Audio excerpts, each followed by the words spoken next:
प्रमेय 6.2 क्लियर किया उसी का उल्टा है, ठीक समझिएगा। देखिए आज हम लोग करेंगे क्या, क्लास 10th, ठीक है, मैथ्स का, ठीक है, मैथ्स का त्रिभुज का चैप्टर नंबर 6 चल रहा है, त्रिभुज, ठीक है, जिसका हम लोग प्रमेय 6.2 हम लोग क्लियर करेंगे। इसके पहले वाले में प्रमेय 6.1 जिसको हम लोग थेल्स प्रमेय कहते हैं, उसको हम लोग सिद्ध कर चुके थे। इसमें हम लोग सिद्ध करेंगे थेल्स प्रमेय के विलोम, यानी कि उसी का उल्टा। ठीक है, 6.2 में क्या है, थेल्स प्रमेय के विलोम, थेल्स प्रमेय के क्या है, उल्टा दिया है, ठीक है, यानी सेम उसी का उल्टा इसमें बात कही है, ठीक है।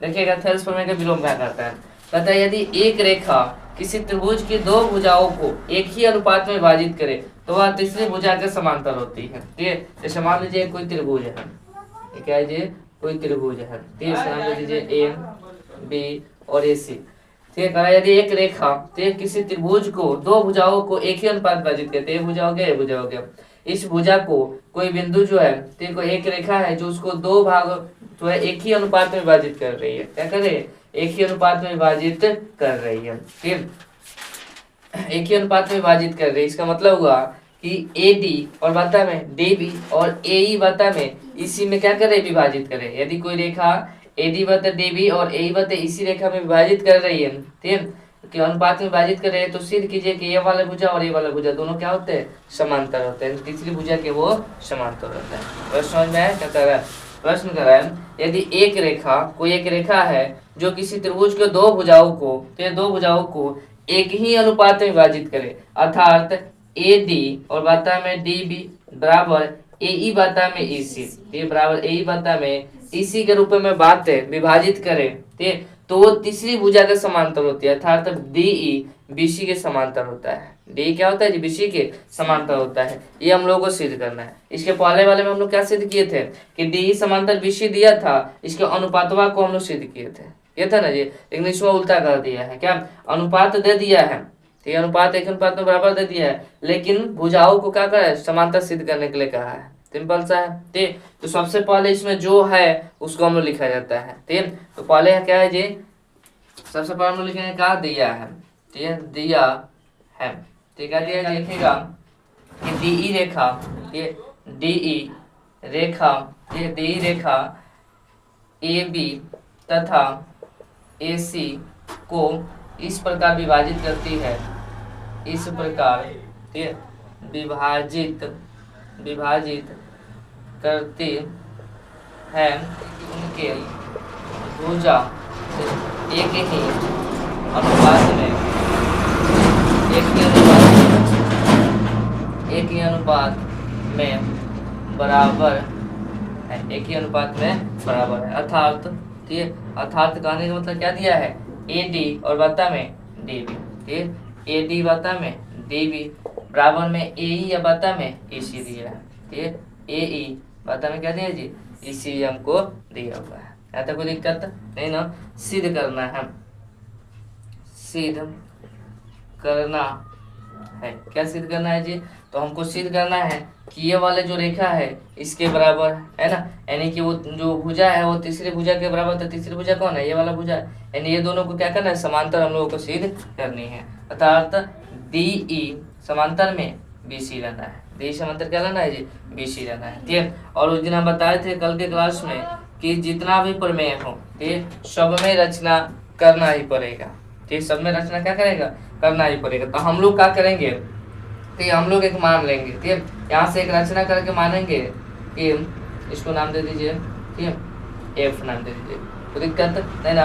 हम मान लेंगे कि ये डी जो है बीसी के समांतर नहीं है, मान लेंगे, ठीक, डी एफ बीसी के समांतर है, डी एफ क्या है, बीसी के समांतर है, ठीक, ये हम लोग मान कर चलेंगे। तो लिखेंगे रचना में कि बिंदु डी से एसी भुजा पर, एसी भुजा पर डी एफ रेखा खींचा, डी एफ रेखा खींचा जो, ठीक, जो किसके समांतर है जी, बीसी के समांतर है, जो बीसी के समांतर है, जो बीसी क्या है जी, समांतर है, अर्थात, ठीक, अर्थात बीसी समांतर डी एफ, बीसी समांतर डी एफ, ये कहाँ से हमको प्राप्त हुआ है, रचना से, ये हमको रचना से प्राप्त हुआ है, ठीक। हम लोग इसको मान के चलेंगे कि डी एफ और बीसी क्या है, ये DF और BC एक दूसरे के समांतर है। इतना करना है सबको, ध्यान रहे। सबसे पहले हम लिखेंगे क्या कि DE रेखा AB, DE रेखा जो है AB रेखा को और AC रेखा को इस प्रकार प्रतिच्छेद करें कि इनके भुजा जो है एक ही अनुपात में बराबर है। एक अनुपात में क्या है जी, बराबर है। अर्थात AD बटे DB और A बटे EC है। ये हमको पहले से दिया है। हम क्या करेंगे रचना में, ठीक, दूसरा में नंबर लिखना है, सिद्ध करना है, ठीक, क्या कि DE समांतर BC। हम करेंगे क्या, ये BC के समांतर DF एक रेखा खींचेंगे, BC के समांतर DF एक रेखा खींचेंगे, ठीक। इसको भी लिख देंगे, बिंदु D से AC भुजा पर DF रेखा खींचे जो BC के समांतर, अर्थात BC समांतर DF। अब हम लोग यहाँ से लिखेंगे क्या, उपपत्ति, उपपत्ति में क्या लिखा जाएगा, ठीक, उपपत्ति में त्रिभुज ABC में, यहाँ से हम लोग बनाना स्टार्ट करें। त्रिभुज ABC में क्या दिया है जी, ये DF समांतर BC है, DF समांतर BC दिया है ना जी, DF समांतर BC है, ठीक है। DF समांतर क्या है जी, BC है, ठीक है।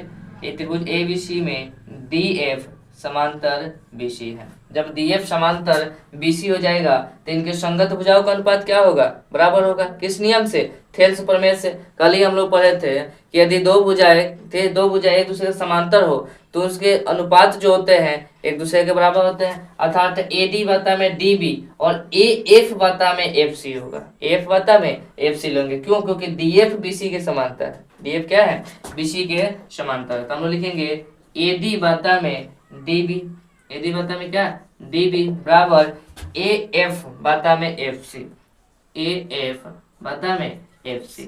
इसको मान लीजिए समीकरण 1। कहाँ से है ये, थेल्स प्रमेय से, थेल्स प्रमेय, पहले इसको इसे लिखें, ठीक है, थेल्स प्रमेय से, थेल्स प्रमेय से इसको मान लीजिए समीकरण नंबर 1 मान लीजिए। कोई दिक्कत नहीं ना, चलिए इतना सब लोग करने आ जाएगा, है ना। अब ध्यान से देखिए, ये तो हम लोग आगे AD बटे DB बराबर AF बटे FC है, किस नियम से, थेल्स प्रमेय, क्योंकि DF समांतर BC है ना। लेकिन हमें एक चीज दिया है, एक चीज हमको दिया है क्या, कि AD बटे DB और AE बटे EC हमको दिया है ना जी। देखिए यहाँ पर AD बटे DB बराबर AE बटे EC दिया है, तो इसको लिख लीजिए AD बटे DB बराबर AE बटा में EC। यही बता में क्या है जी, इसको समीकरण नंबर 2 मान लीजिए। इसको समीकरण क्या बनेगा, 2 मानिएगा, ठीक। अब ध्यान से देखेंगे समीकरण 1 और समीकरण 2 में, ठीक। समीकरण 1 और समीकरण 2 से आप देखेंगे ध्यान से, तो AD बटे DB, ठीक, राइट साइड है, और AD बटे DB राइट साइड है ना। इधर क्या है जी, AF बटे FC और A बटे EC है ना। जब AD बटे DB ये वाला इसके बराबर है और ये वाला इसके बराबर है, तो ये वाला भी इसके बराबर होगा ना जी। तो समीकरण 1 और समीकरण 2 से हम क्या AF बटे FC बराबर AE बटे EC लिख सकते हैं क्या, क्यों, क्योंकि इधर वाला समान है। तो यह मैथ का नियम कहता है कि यदि एक और समान हो, तो यानी कि दाएं और समान हो तो बाएं और भी समान ही होगा, ठीक है। तो हम लोग क्या लिखेंगे, समीकरण 1 तथा 2 से, समीकरण 1 तथा 2 से, समीकरण 1 तथा 2 से, समीकरण 1 क्या हो जाएगा जी, AF बटे FC, AF बटा में FC बराबर हो जाएगा किसके, AE बटा में EC के, बराबर क्या होगा जी, AF बटे FC बराबर AE बटे EC हो जाएगा। चलिए ध्यान दीजिए क्या होगा, समीकरण 1 तथा 2 से AF बटे FC बराबर AE बटे EC हो जाएगा। यहाँ तक कोई दिक्कत नहीं ना। चलिए अब हम लोग क्या करेंगे, इसमें दोनों ओर 1 जोड़ देंगे, दोनों ओर क्या करेंगे, 1 जोड़ देंगे। ऊपर तुम लोग लिखे है ना, बता दे ऊपर प्रश्न है तुम लोग पर। चलिए इसको अब हम लोग क्या करेंगे, समीकरण 1 तथा 2 से हमको प्राप्त हो गया AF बटे FC बराबर AE बटे EC, ठीक है। जहाँ पे दिक्कत हो पूछ लीजिएगा। अब हम क्या करेंगे, दोनों तरफ 1 जोड़ देंगे, ठीक है। लिखेंगे हम लोग दोनों तरफ 1 जोड़ने पर, ठीक है, दोनों तरफ 1 जोड़ने पर, 1 जोड़ने पर, ठीक है, दोनों तरफ हम लोग क्या करेंगे, 1 जोड़ देंगे। AF बटे FC, ठीक है, AF बटा में FC प्लस में 1 हो जाएगा, बराबर इधर भी हम लोग 1 जोड़ देंगे, क्या जोड़ेंगे जी, AE बटा में EC, AE बटा में EC हम लोग ले लेंगे, ठीक है, प्लस में 1 हो जाएगा। अब यहाँ पे कुछ है तो क्या रहेगा, 1 बटा कर जो निकाल दीजिए, FC1 का एलसीएम कितना होगा, FC में FC से भाग दीजिएगा तो कल जाएगा 1 बार में, AF में 1 से गुना कीजिएगा तो AF आ जाएगा, आएगा ना जी। और एक में एफ सी से भाग दीजिएगा तो एफ सी बचेगा, और एफ सी को 1 से भाग दीजिए तो क्या आ जाएगा, एफ सी आ जाएगा। ठीक, फिर यहाँ पर आ जाएगा ई सी और 1 का एलसीएम कितना होगा, ए सी। इसी से इसी कहता है एक में ए से गुना कीजिएगा तो क्या आएगा, ए ई आ जाएगा। फिर एक में इसी से भाग दीजिए तो इसी, इसी को 1 से गुना कीजिए तो इसी आ जाएगा। यहाँ तक कोई दिक्कत नहीं ना। अब जरा आप आकृति में रखिए, ठीक है, आकृति में देखिए एफ प्लस एफ सी क्या है, ए एफ प्लस में एफ सी, ए से एफ की दूरी अब प्लस एफ से सी की दूरी को जो अब जब हम लोग जोड़ेंगे तो क्या प्राप्त होगा, ए सी प्राप्त होगा ना जी। तो F plus F C, A F plus में एफ सी, इसको हम लोग क्या लिख सकते हैं, ए सी लिख सकते हैं क्या, तो ए सी लिखिए, बता में एफ सी, बता में क्या होगा जी, एफ सी होगा, बराबर ए ई प्लस में ई सी। देखिए ए से ई की दूरी और ई से सी की दूरी, ये भी हम लोग क्या लिख सकते हैं, ए सी लिख सकते हैं ना, ठीक है ना जी। अब बता में क्या होगा जी, ए सी होगा, बता में क्या होगा, ए सी। ए सी इधर भी और ए सी इधर भी बराबर में है, दोनों आपस में क्या हो जाएगा, कट जाएगा, ए सी और ए सी कट गया, बचा क्या, एफ सी बराबर में ई सी। ठीक है, यानी एफ से सी की दूरी और ई से सी की दूरी, यानी यहाँ से यहाँ की दूरी और यहाँ से यहाँ तक दूरी बराबर दिया है। ठीक है, क्या इसे बराबर लग रहा है, नहीं लग रहा है। ये बराबर कब होगा, ठीक है, ध्यान से दीजिए, यहाँ से यहाँ तक की दूरी फिर यहाँ से यहाँ तक की दूरी बराबर दिखाई दे रहा है, नहीं दिखाई दे रहा है। ये बराबर दूरी कब होगा, ये बराबर कब होगा, जब ये एफ जो रेखा है ये ई पर आ जाए, तब एफ जो रेखा है इस ई पर आ जाए तब ये क्या हो जाएगा, ये बराबर हो जाएगा, है ना। अभी बराबर दिखाई दे रहा है, जैसे कह रहा है एफ सी, एफ से सी की दूरी इतना बढ़ जा रहा है ना, और ई से सी की दूरी, अगर हम कहें कि यहाँ से यहाँ दूरी और यहाँ से यहाँ दूरी दोनों बराबर है बराबर नहीं है। बराबर कब होगा, जब इसको यहाँ पर लेकर आ जाएंगे लोग तब। ठीक, तो हम लोग लिखेंगे यह तब ही संभव है, तब ही संभव है जब, ये तभी संभव है जब एफ रेखा ई के संपाती हो। जब एक रेखा, जब एफ रेखा डी पर क्या हो, संपाती, डी पर संपाती हो। संपाती मतलब क्या होता है, एक ही रेखा पर स्थित हो, संपाती मतलब एक ही रेखा पर स्थित हो। ठीक है, तो अतः हम लोग कह सकते हैं कि अतः जब ये वाला यहाँ पर आ जाएगा तो ये वाला भुजा और ये वाला भुजा क्या हो जाएगा, आपस में समांतर हो जाएगा।